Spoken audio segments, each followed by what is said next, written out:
Uh-oh, back by unpopular demand, it's me! Welcome back, everyone. So Pebbles no Mahou just dropped. Wanted to do a little bit of a production breakdown for this one. A lot of the choir stuff that happened for this project was very similar to how we executed Music Box of Fate. If you're interested in the methodology for that type of thing, definitely go check out that breakdown. But in this one, I'm going to be focused predominantly on the instrumental recreation that I did for Prism no Mahou, Koseki Bijou's original debut single.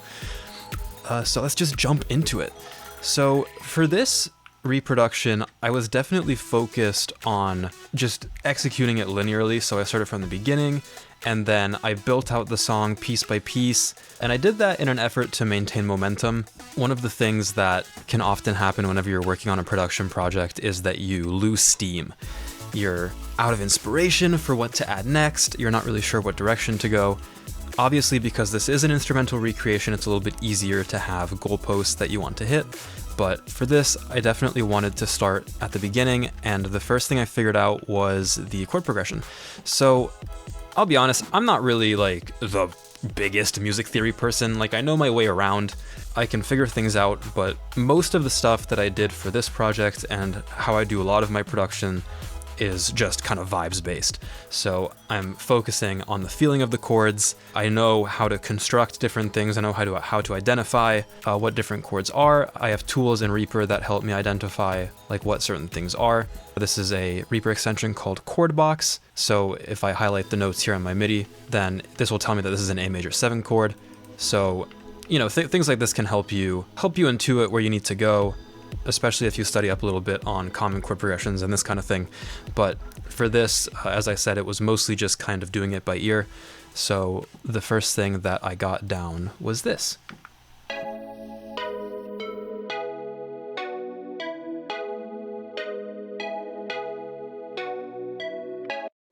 So this kind of has the main chords, but then it also has this melody embedded in it as well on the same instrument.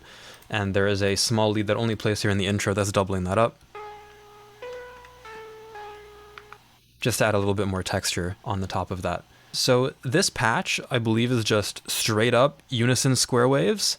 I have one down an octave, one up an octave, and then we're just doing a little bit of low pass envelope, I believe I have mapped to this. Yeah. So this is the main core for the intro here, and as I went over, there is the lead that sits on top of it, and then the rest of the stuff is happening in the drums. I'll cover the drums a little bit later. I want to go through the melodic stuff first. Then in the second 4 bars, this chord support sound comes in. This is a super simple detuned Reese idea. You just have 2 0 random phase saw waves. One of them is tuned up by 13 cents, other one is tuned down by 13 cents, and then you pan those hard left and hard right, and if you low pass that, you have this nice stereo wide Reese that you can put under things. The reason I do it this way is because it's easier to have a static phase position for the 2 oscillators and pan those left and right than it is to manage the phase offset of 2 voices within the same oscillator, at least for my brain. What else comes in this section? I believe this is where I introduce this little lead. Also a super simple sound, just a square wave, single voice, low pass, plucky volume envelope, not even anything in the effects, just doing a little bit of EQ shaping on this, and then M auto pan to get it to play around with the pan position.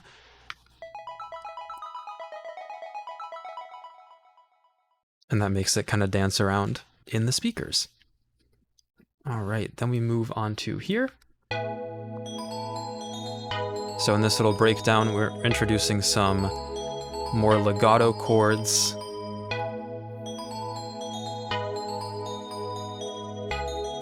And then this bell from Expand 2. So this part sounds really, really weird. The reason this sounds the way that it does is because this is actually a supporting sound for the main lead. Let me go turn that on so it doesn't sound so bare.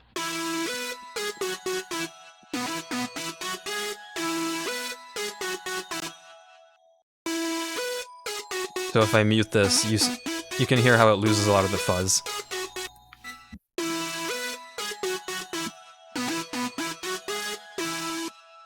And that takes us into the first chorus.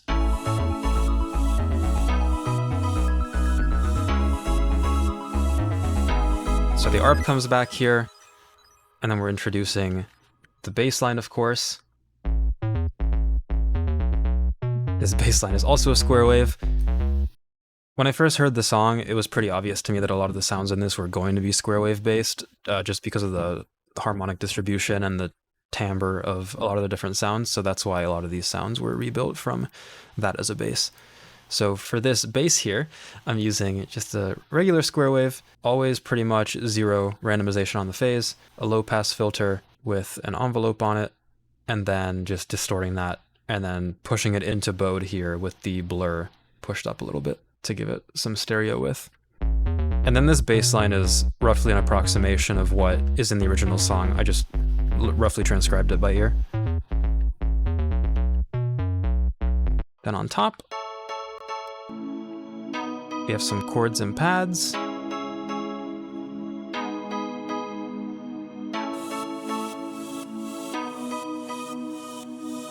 This sidechained, really bright pad from Expand is what's giving a lot of the high frequency energy to this section. And then this is just a sustained note on the root of the key that the song is in, and this helps center it a little bit more tonally.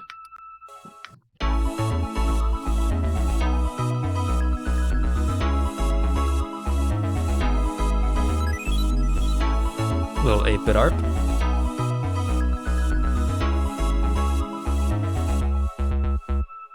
All right, and this takes us into the second verse.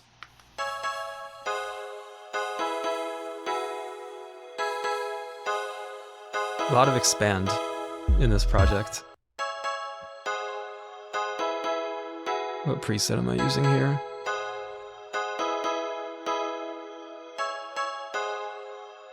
It's called Entitled.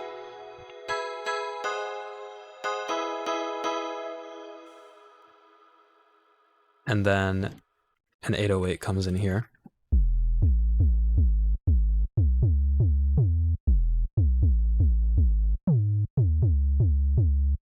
And this is just synthesized in Faceplant with a little bit of overdrive. A little bit of overdrive, a little bit of EQ, just for whenever the 808 goes up an octave. I like to do these octave jumps in my 808s, typically. The fundamental gets a little bit too strong there at that 100 hertz. So I'm taming that a little bit, doing a little bit of stereo expansion, the expander, and then using bass lane just to collapse the mono signal down below a certain cutoff frequency.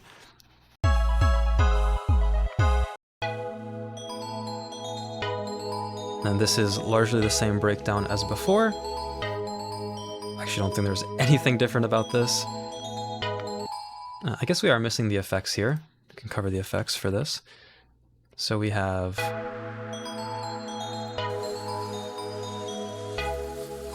a noise faller, and then we also have this, and there's also this wishy-washy crystal sounding sound. I made this by putting a glass sample in Faceplan's granulizer, and then just playing with the amount of grains, the direction that they're going, and this is giving this wishy-washy texture bed for everything to sit on top of. All right. Bringing in a new sound here from the Korg M1. This is a preset called Metal Voice. It's this really pretty, almost choral kind of sound.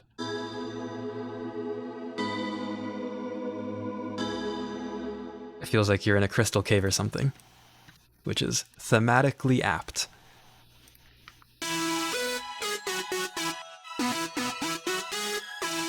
Bringing back the lead here with a couple additional supporting elements this time. I believe this is new. The super gated sidechained string sound. And then for this last chorus,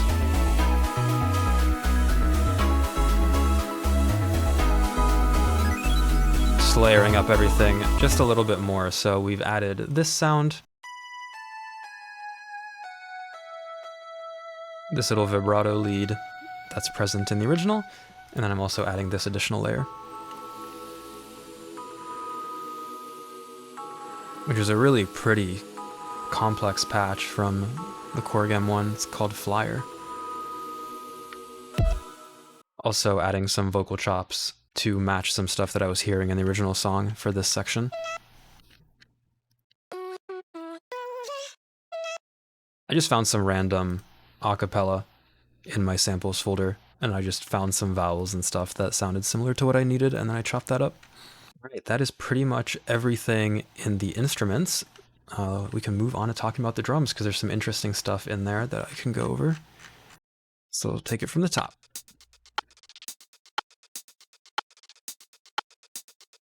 Just a simple kind of small rim, and then this single hi-hat that has a delay tap on it. And then we also have this complex looking MIDI thing.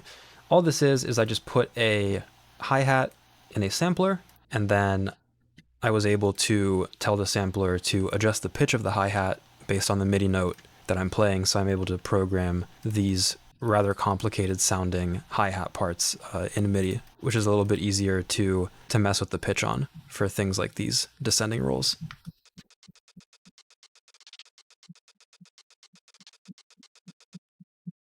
And then this is also the hat that plays in other parts of the song as well. I just removed the low pass from it. You can also see that for notes that are held for longer, it plays more of the sample. So this is actually an open hi-hat, and I'm just gating it by controlling the length of the MIDI notes to get that shorter sound.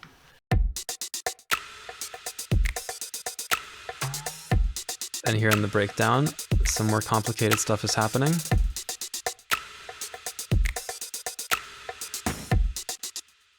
At this point, I've already brought in the kick. The kick is made up of two layers. There is this main sound, which is just a sample. And then to go along with it, I synthesized this stompy layer, which is really faint, but it's almost like a burst of air, and it layers really nicely on top of the kick itself.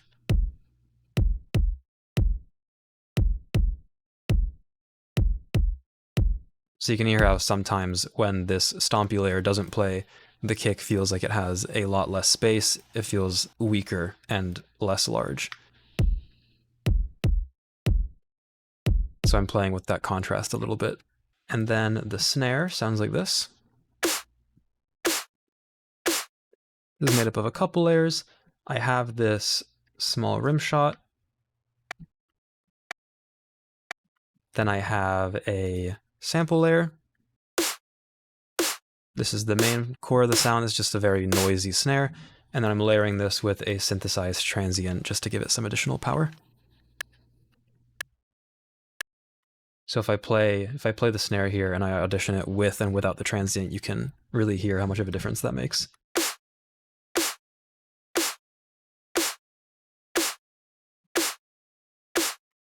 Helps bring it to the front. All right.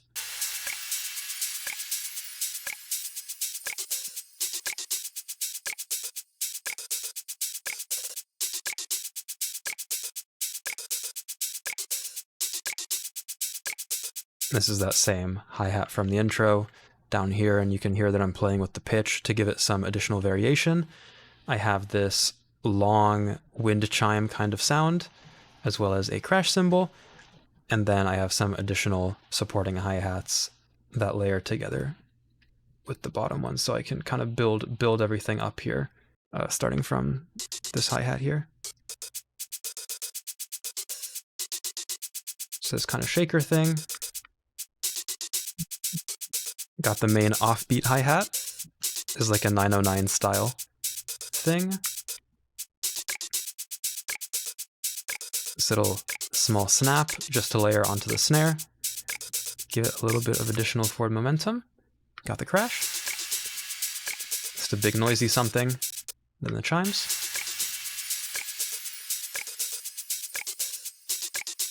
something sparkly to carry the energy, and then we bring in the snare.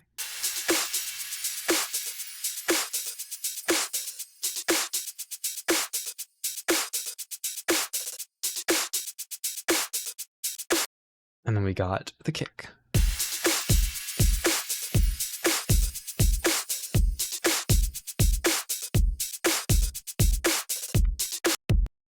Heck yeah.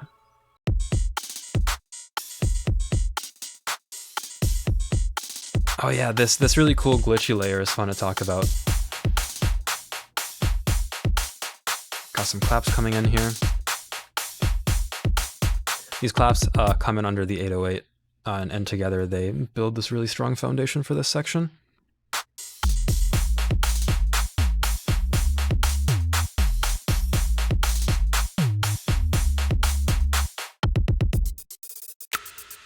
And then back to the breakdown there. I believe it's this sound. Yeah. So this is another sampler-based thing.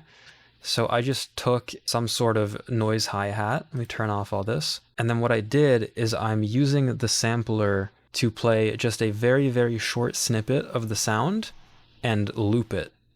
And that's causing this grainy texture because it's playing really, really fast over and over again. So if I turn off the loop here, you can hear that this is just a regular hi-hat.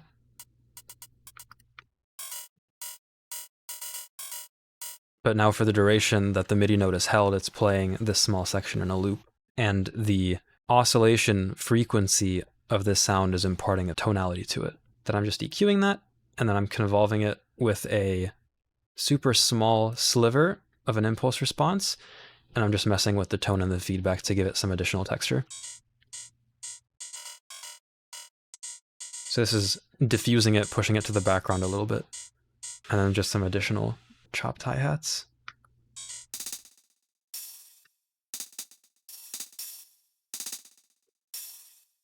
This is that same track that the intro hi-hats were on, so it has that delay tap that gives it this additional glitchy flavor.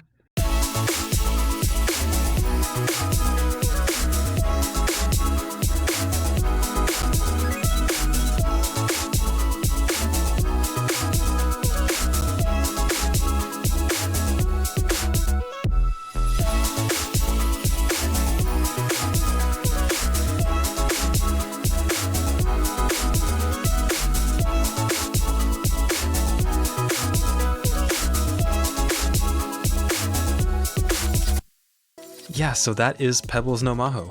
Please let me know in the comments down below if there's anything that you'd like me to go into a little bit more detail on. I'd be happy to answer any questions. And yeah, thank you so much for watching. See you next time.